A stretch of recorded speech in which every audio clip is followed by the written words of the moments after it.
Olá pessoal, eu sou Pedro Brandão, professor de língua portuguesa formado pela PUC do Rio de Janeiro. Começa agora mais uma videoaula do nosso canal Português Papo Cabeça. Em primeiro lugar, inscreva-se no nosso canal para não perder nenhuma das nossas próximas videoaulas e ative o sininho para receber todas as notificações. Na aula de sexta-feira da semana passada, nós abordamos o assunto de intertextualidade estilística ou paródia.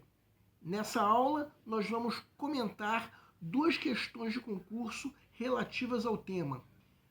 Aprendemos que esse recurso, a paródia, ocorre quando o produtor de um texto repete e imita o estilo de um texto conhecido. Entendendo isso, algumas questões de concurso já ficam fáceis de serem resolvidas. De modo que, se você aprendeu bem aquele assunto, vai poder sacar o gabarito de algumas questões o quanto antes. E aí a grande vantagem é que você vai ter mais tempo para resolver questões mais difíceis. E se a prova incluir a redação, você também vai ter essa vantagem. A primeira dessas questões veio com um texto a ser lido, de modo que a questão que nós vamos comentar foi apenas uma das questões relativas a esse texto. Só que, conhecendo o assunto, o candidato nem precisa ler o texto para sacar o gabarito da questão com segurança. Eu disse não precisa ler, mas é claro que existem outras questões relativas a esse texto. Então o candidato vai ter que ler de qualquer maneira. O que eu estou dizendo agora é que, no caso, essa questão que nós vamos comentar não precisa da leitura do texto. Vamos entender. Segue um quadro. Polícia Civil do Rio de Janeiro, oficial de cartório 2013.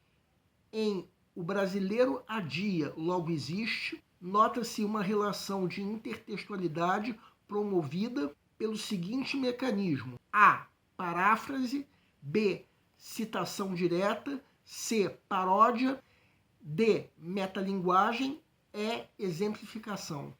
Peço para que deem uma pausa antes de ser dado o gabarito. O gabarito é a letra C. A famosa frase do filósofo René Descartes é penso, logo existo. Ou seja, esse trecho que estamos lendo repete e imita o estilo dessa frase. Ou seja, se ele repete e imita o estilo, temos uma intertextualidade estilística ou paródia. A alternativa A, paráfrase, ocorreria se o autor dissesse o que o filósofo disse com outras palavras, mas isso não acontece. Eu disse que nós não precisaríamos ler o texto, mas no fim das contas só seria citação direta, como diz a alternativa B, se fosse usada a citação original de Descartes, penso, logo existo. Só que isso, mais uma vez, não acontece. Metalinguagem, como diz a alternativa D, é uma função de linguagem, uma função usada para explicar a própria linguagem. Não é nem um recurso de intertextualidade, como diz o enunciado. E, por fim, para ser exemplificação, como diz a alternativa E, o texto precisaria se referir a um exemplo que comprovasse a afirmação de Descartes, mas não é o caso. Então, a única alternativa que responde corretamente à pergunta no enunciado é a alternativa C, que é, portanto, o gabarito da questão. Agora vamos a outra questão relativa à intertextualidade estilística. Uma questão que eu diria que é um pouquinho mais difícil do que a questão que acabamos de comentar, sendo que vamos ter uma vantagem.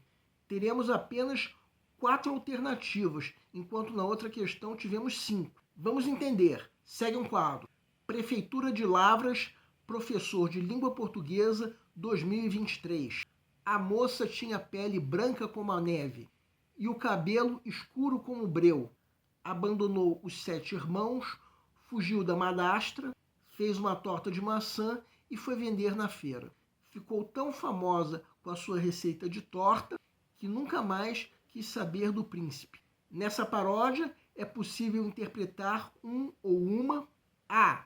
Ideia absurda e fantástica, típica da fantasia. B. Ironia, pelo fato de a mulher querer trabalhar. C. Discurso acerca da independência feminina. D. Homenagem aos contos de fadas tradicionais. Peço para que deem uma pausa antes de ser dado o gabarito. O gabarito é a letra C. Realmente, esse texto faz uma paródia do conto de fadas de Branca de Neve e os Sete Anões.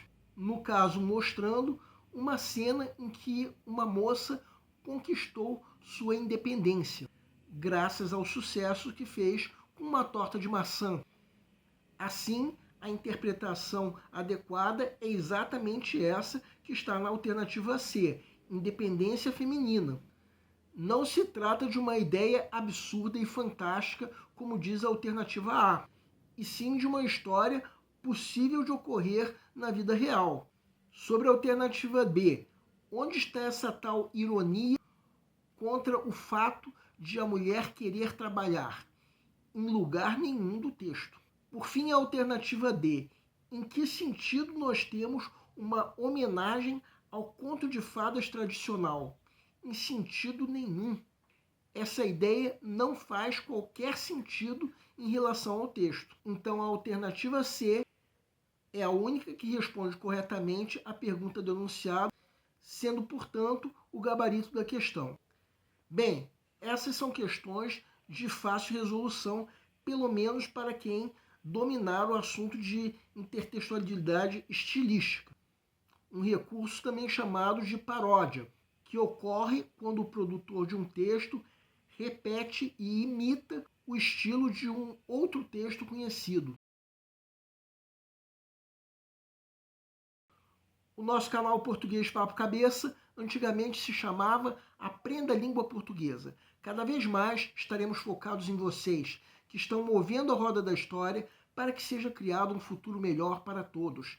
Então, o nosso foco principal continua sendo os vestibulandos, que terão no nosso canal uma fonte importante de estudo de língua portuguesa, onde nós ensinaremos os recursos da nossa língua para que possam, em primeiro lugar, escrever de forma adequada, entre outros textos, a redação do vestibular. Em segundo lugar, para que possam interpretar textos de forma adequada, não apenas numa prova de vestibular ou concurso, mas também na leitura de textos que ajudarão vocês a se manterem atualizados. Cada vez mais nós teremos no nosso canal um Papo Cabeça. Ensinaremos nossa língua sim, mas de forma a estimular a inteligência que nasceu dentro de vocês e que precisa ser estimulada. E a missão do nosso canal é melhorar cada vez mais. Então vocês podem usar tanto o nosso e-mail quanto a nossa fanpage do Facebook para fazerem qualquer comentário, elogio, crítica ou ainda reclamação sobre as nossas videoaulas. E vocês também podem usar tanto o nosso e-mail quanto a nossa fanpage para pedirem para esclarecer qualquer dúvida que vocês tenham sobre a matéria. E nós agradecemos a todos vocês que estão assistindo nossas videoaulas. Em especial, nós agradecemos a todos vocês que estão compartilhando nossas videoaulas com outras pessoas. Muito obrigado porque vocês estão ajudando o nosso canal a ser feito. Pedimos ainda que deixem um like. Muito obrigado e aguardem nossa próxima aula.